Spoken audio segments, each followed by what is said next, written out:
చూసినరా మాటిస్తే తప్పేదే లేదు. ఆడబిడ్డ కోసం ఏడికంటే ఆడికి అన్నట్టే పెళ్లికి హాజరు పడ్డట్టు అనిపిస్తలేదు.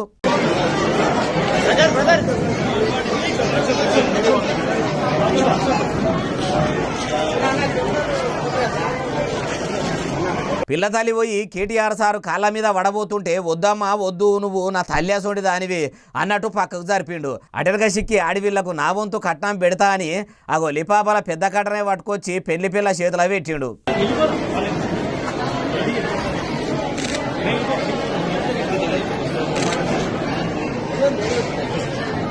అట్లా బుజ్జి ఏడుస్తుంటే ఏడవకరా ఏడవకు బాపు అన్న లేకపోతుంది, నేను కూడా నీకు అన్న లెక్కనే, మా నాయన కేసీఆర్ సారు నీకు బాపు లెక్కనే అన్నట్టే ఓదార్చిండు. ఇక ఈ వీడియోను చూసి ఆడబిడ్డలంటే ఎంత పాయిరము, ఇంత మంచి మనసున్న ఈ కేటీఆర్ అన్నను తోడబుట్టిన ఆయన సొంత చెల్లె కల్వకుంట్ల కవిత అలియాస్ దేవనపల్లి కవిత మేడము ఎందుకు తోడేలు లెక్క చూస్తుంది. ఏపీల మాజీ ముఖ్యమంత్రి జగనాల సారును రాజన్న రాజకీయ వారసురాలు వైఎస్ షర్మిల మేడం చూసినట్టు అట్లా చూసుడేంది. ఏమో కల్వకుంట్ల వారి కొంపల ఏం నడుస్తుందో లోపడి గుట్టు ఫామ్ హౌస్లో ఉన్నోళ్ళకే ఎరక అంటూరు ఏ ముచ్చటిన్నోళ్ళు.